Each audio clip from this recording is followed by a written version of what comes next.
A gente costuma dizer que a gente está vivendo um bom momento, né? A gente tem aí a inovação na agenda de muitos atores, né? Então está todo mundo olhando para a inovação, como isso pode avançar. A nossa região, eu concordo que ela é privilegiada em vários aspectos, né? Tem muito trabalho para ser feito, mas ela está também se desenvolvendo bem. Então eu acredito que a gente está num bom momento.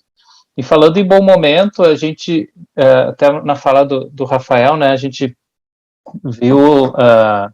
vê aí o país se desenvolvendo bem em inovação em vários aspectos, né? A gente tem uma dezena de unicórnios, tem investidores estrangeiros, né? A SoftBank anunciou já uma segunda rodada de investimentos, as fintechs agora comprando briga com os bancos tradicionais. E como que vocês veem o país assim, em relação ao mundo? Ainda que tenha aí, como o Rafael comentou, de 10, 15 anos atrasado, mas a gente parece que também tem, não sei se é uma bolha ou não, um pouco isolada, né, vivendo um grande vetor de crescimento. Na pandemia, todos os negócios digitais encontraram oportunidades de crescimento, ainda assim, né? O Brasil bate recorde de investimento em startup um ano após o outro, né? Então, somente, se não me engano, nesse primeiro semestre de 2021 já bateu o investimento do ano passado. Então, como que vocês enxergam o momento do país e se isso é muito isolado ainda, né? Se isso, a gente vê uma perspectiva aí com o marco legal, talvez sendo uma ferramenta para que municípios possam se desenvolver também a partir disso, né? Envolvendo o poder público. Mas como que vocês enxergam o nosso momento, assim, daqui para frente? Pensando na perspectiva da década, eu acho que o cenário é bem positivo. Tá? A gente tem um crescimento acelerado, só que é um crescimento acelerado em cima de uma base ainda muito fraca. Então, a gente tem, no primeiro semestre a gente já captou investimentos mais do que o ano passado, é verdade, mas o que a gente captou no ano passado está muito longe do que a gente poderia estar captando se esse cenário já fosse favorável há mais tempo, né? Se houvesse menos insegurança, se o Brasil tivesse, enfim, mais estruturado para receber o investimento e para receber o investidor. Então, é favorável, o momento nunca foi tão bom, tanto em termos do cenário que acabou se desenhando favorável ao digital e à inovação, quanto em termos da legislação que está surgindo, mas a gente ainda está muito longe do que precisaria estar. Então, se a gente está captando em um semestre o que captou no ano passado, a gente tinha que estar captando 6 vezes o que captou no ano passado. A gente tem espaço para crescimento enorme. É que nem a gente pensar nos dados do comércio eletrônico. O cara olha e fala, pô, o comércio eletrônico cresce 2 dígitos ano a ano, mas a gente não estava nem a 10% do varejo via comércio eletrônico. Então, cresceu muito, mas a gente ainda tem 90% de espaço para crescer ali dentro desse segmento do varejo. A mesma coisa para a captação dos investimentos.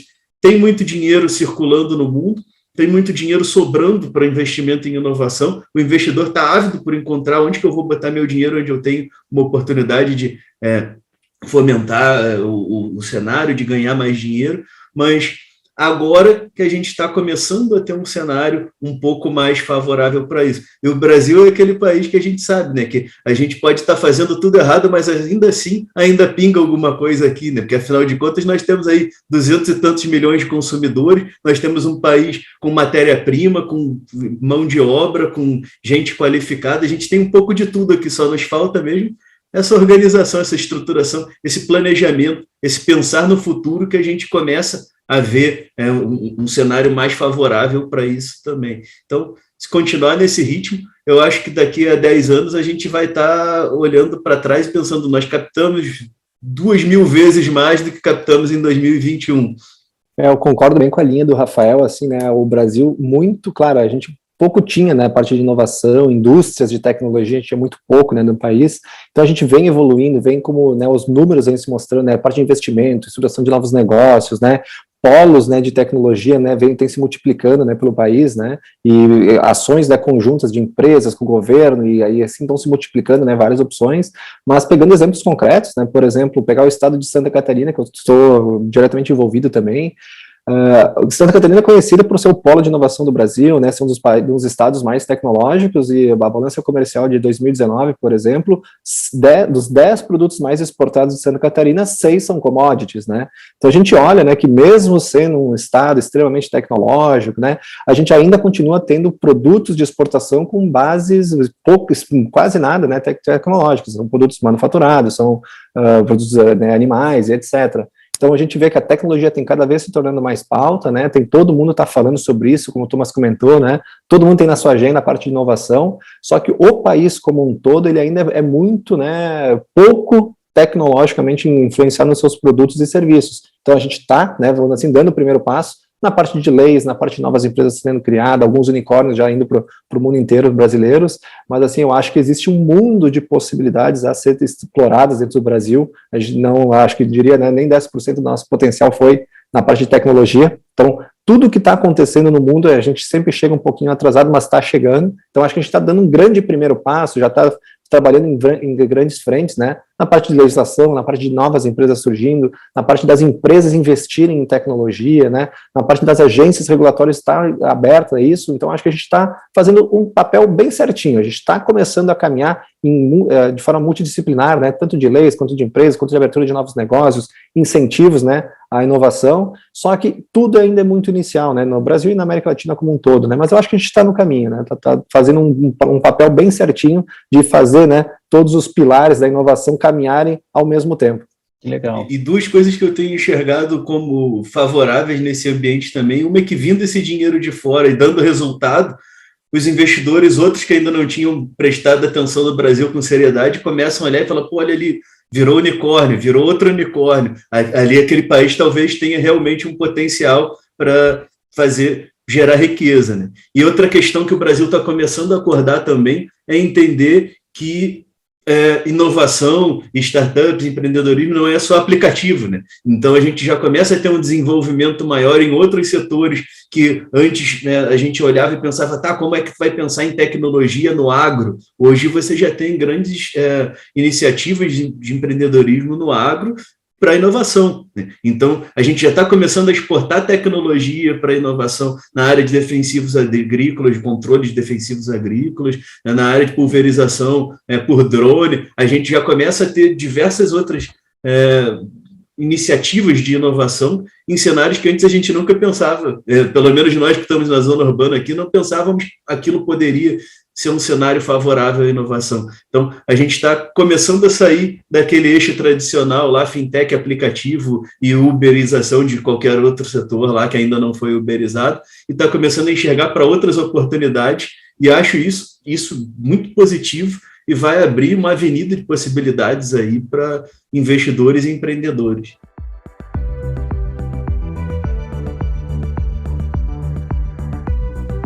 Queria escutar vocês, o que vocês imaginam, né, ou quais são as apostas de vocês de desdobramentos, né, a partir do marco legal das startups.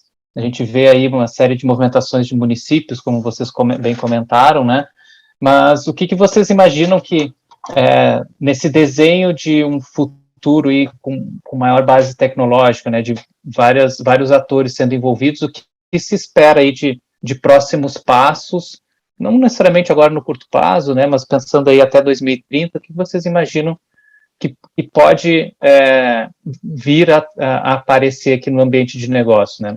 Principalmente aqui de regulação, que a gente tem falado, mas se vocês tiverem algum outro ponto também que vocês acham que deve estar surgindo aí, e é legal a gente estar atento também, vale a pena compartilhar.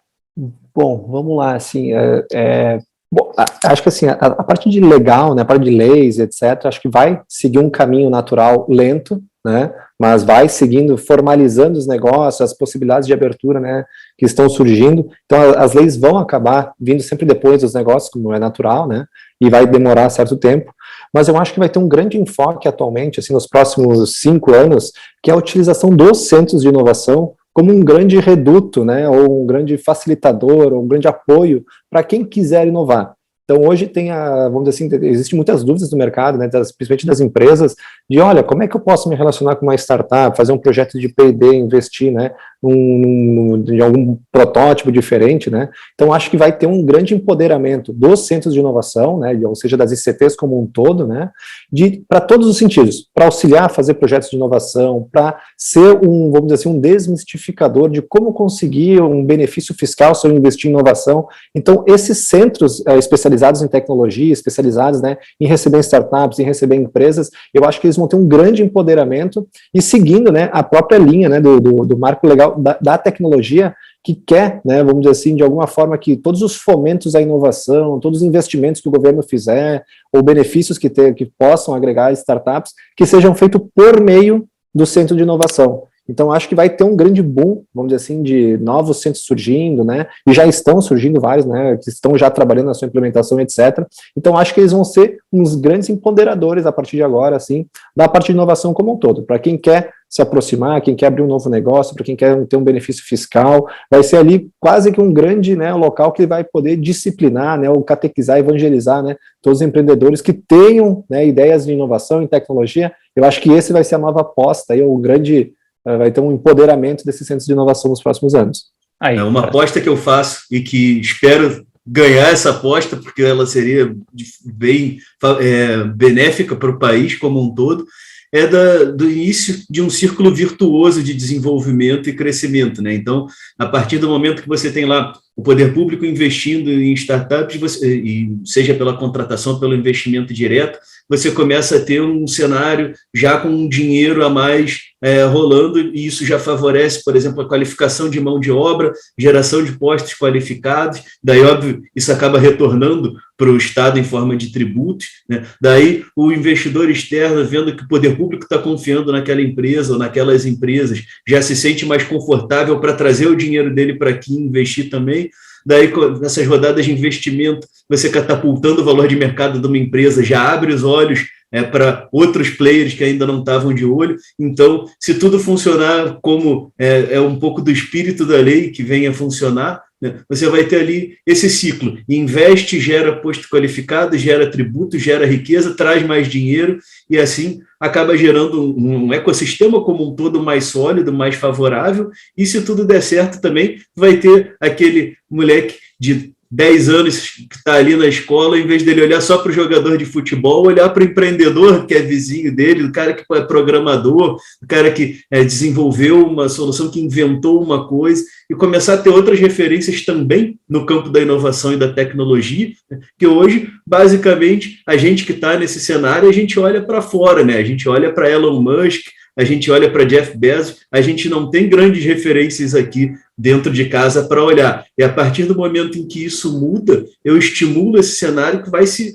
alimentando ali, né? Então, poxa, olha só, gostei do que esse cara fez, vou fazer também, né? E dentro desse escopo, dentro dessa proposta, o próprio poder público investir na qualificação dentro das escolas, né, de alunos que estejam preparados para esse novo cenário, né, não aqui querendo desmerecer o que tem no ensino tradicional, mas agregando novos conhecimentos para grade curricular, para dentro da escola mesmo, seja no turno inverso ou de forma transversal, começar a formar pessoas prontas para esse novo mundo, prontas para atuar nesse novo mundo. Até porque a gente tem aí hoje um dos maiores problemas que nós enfrentamos dentro do cenário de inovação é justamente a falta de gente para ocupar os postos de trabalho abertos, né, que dependem de uma determinada qualificação.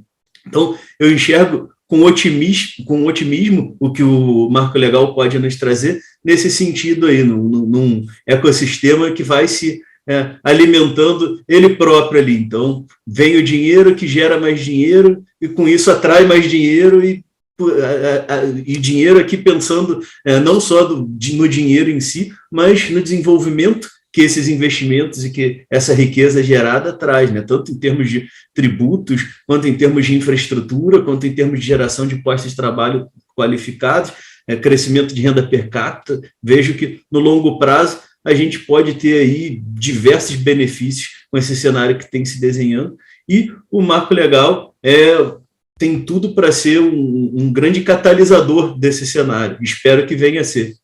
Muito bem, pessoal, queria agradecer demais o bate-papo. Eu vou passar agora para vocês considerações finais. Fiquem à vontade aí de deixar um até logo, alguma mensagem que vocês achem legal assim, de reforçar, né, sobre o nosso papo também.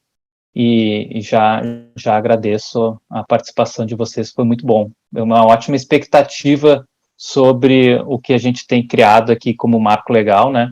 Sobre o que está para vir aí na nossa próxima década. Bom, Thomas e Rafael, eu queria agradecer então a nossa conversa.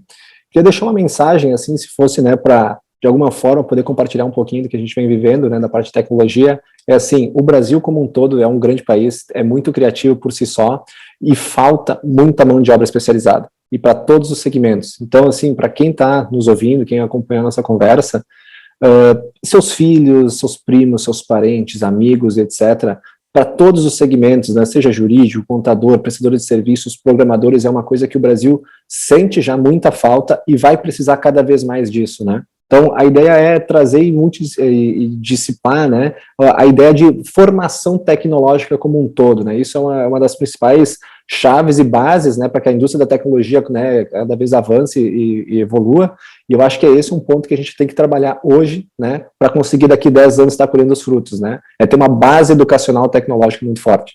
Eu queria mais uma vez então, agradecer o convite. Para mim é um prazer poder participar aqui, poder contribuir com esse projeto. Como falei no início, eu acompanho o que o Hélice vem fazendo há muito tempo e poder, ainda que de forma pontual, fazer parte disso daí, para mim é um orgulho. E deixar aqui como recado para, enfim, quem está entrando nesse segmento, né? Inovem, arrisquem, invistam e compartilhem conhecimento acima de tudo, né? Porque a gente está falando aqui de um cenário muito diferente do cenário tradicional, onde se multiplica o conhecimento justamente por se dividir o conhecimento. Então, para quem ainda está preso no século passado, no milênio passado, aprenda a compartilhar conhecimento, e esse espaço aqui promovido pelo Hélice é um excelente exemplo de como isso deve ser feito, né? Então, muito obrigado mais uma vez pelo convite e contem comigo sempre que precisarem.